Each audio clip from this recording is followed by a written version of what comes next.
juga sering dengar dari para ulama. Kira-kira ibu-ibu tahu nggak nih Bu? Kagak. Nah, yang sering kita dengar dari para ulama yaitu adab. Adab itu lebih tinggi daripada ilmu. Ini tema yang mau kita bacain ya Bu ya. Iya.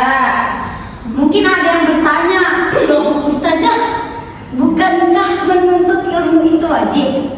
Bukankah orang berilmu itu derajatnya lebih tinggi? Jawabannya betul Bu. Ilmu itu wajib, ilmu itu cahaya. Tapi coba kita renungkan ya Bu ya. Dengerin Bu. Lah iya. Ilmu tanpa adab itu seperti pedang di tangan anak kecil. Kagak berguna ya Bu ya. Iya. Ada orang pintar banget nih Bu, hafal juz 30, tapi lisannya tajam, suka merendahkan orang, suka debat di grup WA. Kira-kira orang mau deket nggak sama dia Bu? Enggak. Mau ibu deket sama orang kayak gitu? Oh, kita Iya sama, saya juga nggak mau. Sebaliknya Bu, ada ibu-ibu yang mungkin ilmunya biasa aja nih, tapi kalau bicara lemah lembut, senyumnya tulus. Kalau ada tetangga lagi susah atau lagi sakit, selalu ditengok bawa makanan, hatinya adem. Kira-kira ibu kalau dideketin sama orang begitu, ibu-ibu mau kagak? Gak mau. Sama saya mau kalau begitu mah. Nah, kira-kira Allah lebih cinta sama ibu-ibu yang mana di dalam dua versi ini? Yang itu yang suka ngasih makanan. Nah, itu mah makanan mulu. Iya. Imam Malik bin Anas rahimahullah pernah bilang sama muridnya, pelajari adab sebelum kamu mempelajari ilmu. Beliau belajar adab dulu 20 tahun Bu. 20 tahun sama kayak umur saya sekarang. Baru belajar ilmu 20 tahun. Masya Allah, tabarakallah. Masya Allah. Jodohin sama anak kita gitu. Iya. Karena apa? Karena ilmu itu bisa bikin sombong, tapi adab itu tidak bikin ilmu jadi berkah. Yang bikin ilmu jadi berkah. Nih ibu, ini saya kasih bukti Bu. Iblis kalah sama adab, bukan sama ilmu. Ibu-ibu tahu kan iblis tuh ilmunya lebih tinggi daripada manusia. Betul nggak betul? Betul. Tapi kenapa iblis itu ditempatkannya di neraka, bukan di surga? Ada yang tahu nggak? Ibu-ibu tahu nggak? Kagak. Kenapa iblis ditempatkan di neraka bukan di surga? Karena iblis tuh ilmunya mantap, tapi dia adabnya kurang Bu. Makanya kenapa dia ditempatkannya di neraka? Ibu-ibu mau kayak iblis? Oh, Iya. nggak mau. Seperti yang Allah sampaikan dalam surat Al-A'raf ayat 12, A'udzubillahi minasyaitonirrajim. Bismillahirrahmanirrahim. Qala ma mana'aka alla tasjuda id amartuka. Qala ana khairum minhu khalaqtani min narin wa khalaqtahu min tin.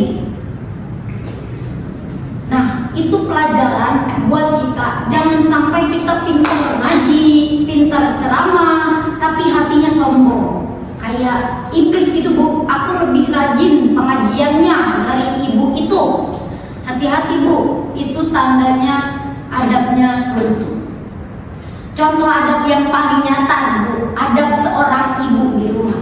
Ibu-ibu di sini ada yang mungkin udah nikah, ada yang mungkin belum nikah. Tapi nggak apa-apa, kita bahas di sini ya Bu ya. Iya. Ilmu tinggi percuma kalau adab sama suaminya hilang bagi ibu yang udah nikah. Iya. Pinter masak, pinter cari duit, tapi di rumah suka bentak suami Bu, ngomel tanpa sebab kayak siapa nih Bu? Sejak ini, Poli. Iya betul. Rumah itu jadi neraka Bu. Padahal Rasulullah Shallallahu Alaihi Wasallam bersabda, sebaik-baiknya kalian adalah yang paling baik sama keluarganya. Betul betul. Betul. Selanjutnya ada adab sama anaknya hilang. Anaknya kita sekolahkan tinggi-tinggi S2, S3, les ini, les itu.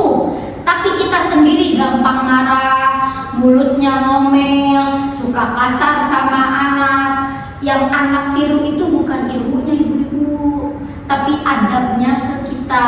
Anak bisa jadi dokter, tapi kalau nggak punya adab dia bisa lupa sama ibunya pas udah sukses. Ibu mau ibu anak ibu udah sukses tapi lupa sama ibu? Enggak.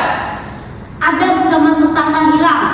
Kita rajin pengajian, tapi sama tetangga sebelah rumah nggak pernah saling sapa. Gibah jalan terus di teras.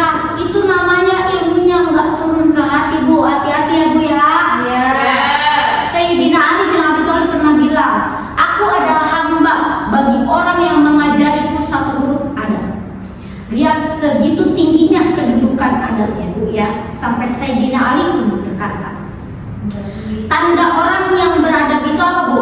Ibu-ibu ada yang tahu nggak apa tanda orang yang beradab Bu? Tahu nggak Bu? Coba jawab. Bu Gina tahu nggak Bu?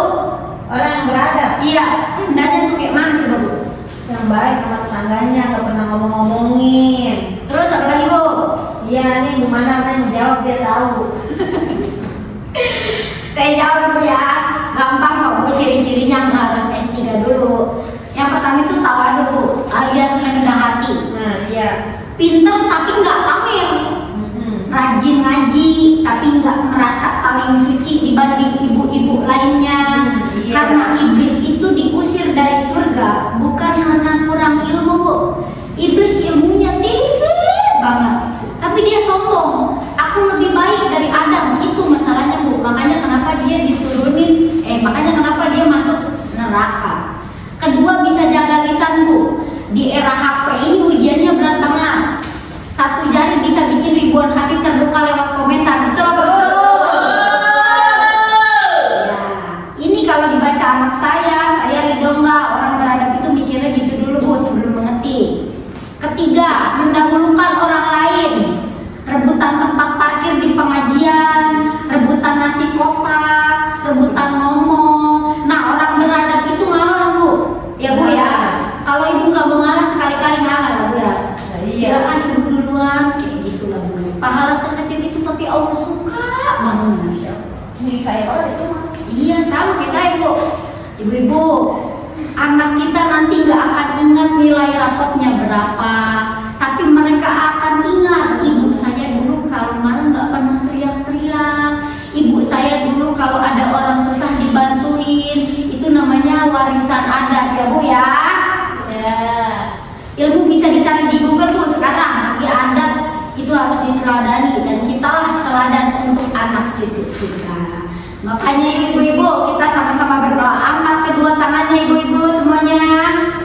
Allahumma hasin akhlaqana kama hasanta. Ya Allah, baguskanlah akhlak kami sebagaimana Engkau telah membaguskan rupa kami. Amin. Amin ya Allah ya rabbal alamin. Semoga Allah jadikan kita ibu-ibu yang bukan cuma pintar tapi juga beradab. Karena dengan adab ilmu kita menjadi berkah, rumah tangga menjadi sakinah, dan insya Allah surga jadi tempat kita berkumpul lagi. Amin. Amin. Mungkin dicukupkan sekian saja Bu ceramah saya untuk malam hari ini. Semoga bermanfaat dan berkah untuk saya pribadi dan untuk ibu-ibu semuanya. Wassalamualaikum warahmatullahi wabarakatuh.